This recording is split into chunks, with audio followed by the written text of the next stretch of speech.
আপনারা খেয়াল করবেন যখন এই সরকার গঠিত হয় 8ই আগস্ট সেদিন তারা বলেছিল যে আমরা ছাত্র প্রতিনিধি হিসাবে 3 জন এই অন্তর্বর্তীকালীন সরকারে অন্তর্ভুক্ত হচ্ছি।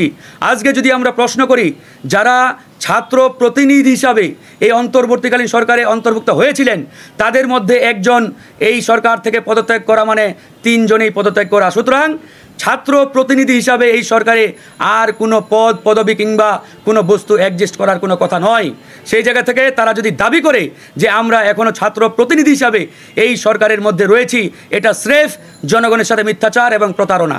বাস্তবিক অর্থে 7 মাস পেরিয়ে গেলেও আমরা আজ পর্যন্ত শহীদ পরিবারের সঠিক কোনো তালিকা আমরা দেখতে পাই নাই এবং যারা আহত হয়েছেন তাদের সুচিকিৎসার ব্যবস্থাও এই সরকার করতে পারে নাই।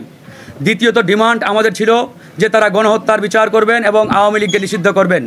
বাস্তবিক অর্থে 7 মাস পেরিয়ে গেলেও এই অন্তর্বর্তীকালীন সরকার আওয়ামী লীগের প্রশ্নে অনেকটাই নমনীয়। আমরা বারবার তাগিদ দেওয়া সত্ত্বেও সরকারের পক্ষ থেকে আওয়ামী লীগ তথা ফ্যাসিস্ট আওয়ামী সরকারের রাজনীতি নিষিদ্ধ করা কিংবা তাদের প্রিভিয়াস যে 3টি নির্বাচন একতরফা নির্বাচন সেই নির্বাচনগুলোকে অবৈধ ঘোষণার বিষয়ে তারা এখন পর্যন্ত দৃশ্যমান কোনো উদ্যোগ নেয় নাই।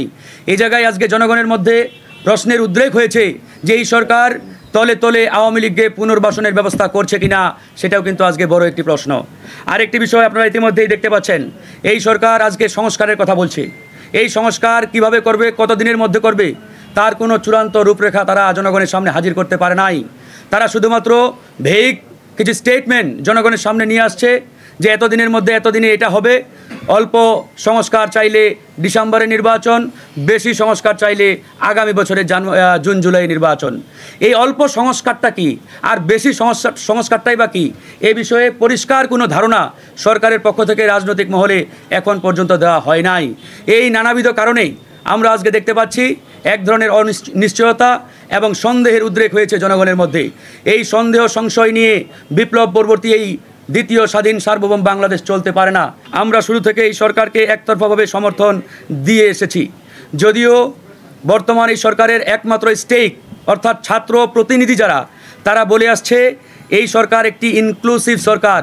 এটি পুরোপুরি একটি মিথ্যাচার, কারণ এই সরকার কোনোভাবেই কোনো ইনক্লুসিভ সরকার নয়। আজকে যদি আমরা প্রশ্ন করি এই বিপ্লবে গণ অধিকার পরিষদ, বিএনপি, জামাত সহ বিরোধী সকল রাজনৈতিক দল সোচ্চার ভূমিকায় ছিল এবং অগ্রভাগে তারা নেতৃত্ব দিয়েছে, কিন্তু আজকে এই সরকারের দিকে তাকালে বা এই সরকারকে প্রশ্ন করলে যে এখানে গণ অধিকারের প্রতিনিধি কোথায়, জামাত ইসলামের প্রতিনিধি কোথায়, বিএনপির প্রতিনিধি কোথায়, তারা উত্তর দিতে পারবে না।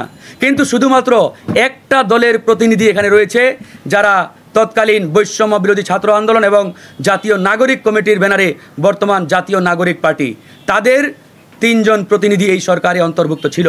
সুতরাং যে সরকারে শুধুমাত্র একটা লেয়ার থেকে প্রতিনিধিত্ব থাকে সেই সরকারকে কখনোই ইনক্লুসিভ সরকার বলা যায় না। তারপরেও দেশ ও জাতিকে নতুন করে বিনির্মাণের জন্য আমরা এই ডক্টর মোহাম্মদ ইউনূসের সরকারকে সমর্থন দিয়ে আসছি। কিন্তু সরকার সবার সাথে ইনসাফ কায়েম না করে বরং গণ অভ্যুত্থানের একটি গোষ্ঠী ও পক্ষের সরকার হতে বেশি স্বাচ্ছন্দ্য বোধ করেছে।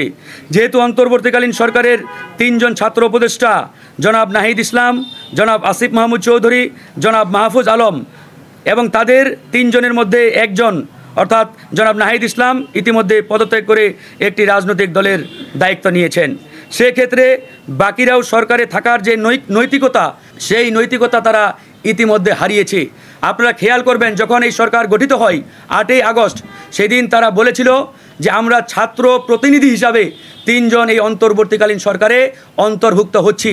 আজকে যদি আমরা প্রশ্ন করি যারা ছাত্র প্রতিনিধি হিসাবে এই অন্তর্বর্তীকালীন সরকারে অন্তর্ভুক্ত হয়েছিলেন তাদের মধ্যে একজন এই সরকার থেকে পদত্যাগ করা মানে 3 জনেই পদত্যাগ করা। সুতরাং ছাত্র প্রতিনিধি হিসাবে এই সরকারে আর কোনো পদ পদবি কিংবা কোনো বস্তু অ্যাডজাস্ট করার কোনো কথা নয়। সেই জায়গা থেকে তারা যদি দাবি করে যে আমরা এখনও ছাত্র প্রতিনিধি হিসাবে এই সরকারের মধ্যে রয়েছি, এটা স্রেফ জনগণের সাথে মিথ্যাচার এবং প্রতারণা। ছাত্ররা যেহেতু ইতিমধ্যে দল গঠন করেছে এবং তাদের দলের প্রধান জনাব নাহিদ ইসলাম ঘোষণা দিয়েছেন যে আজকের পর থেকে সমন্বয়ক নামক আর কোনো শব্দ আর কোনো পদবি বাংলাদেশের রাজনীতি তথা বাংলাদেশের সামগ্রিক পরিবেশ পরিস্থিতিতে অ্যাডজাস্ট করে না। সুতরাং বৈষম্য বিরোধী ছাত্র আন্দোলন কিংবা নাগরিক কমিটি আজকের পর থেকে সমন্বয়ক শব্দটি ব্যবহার করতে পারবে না। কিন্তু অত্যন্ত পরিতাপের বিষয়, এখন পর্যন্ত আমরা দেখতে পাচ্ছি এই সমন্বয়ক পদবি ব্যবহার করে সরকারের বিভিন্ন দপ্তর, বিভিন্ন অফিস, বিভিন্ন সেক্টরে তারা তাদের আধিপত্য বিস্তার করছে, লবিং তদবির করছে এবং বিভিন্ন জায়গায় বাই ফোর্স অর্থাৎ তারা জোরপূর্বক বাধ্য করে তাদের লোকজনকে তারা নিয়োগ দিয়ে মোটা অঙ্কের টাকা হাতিয়ে নিচ্ছে।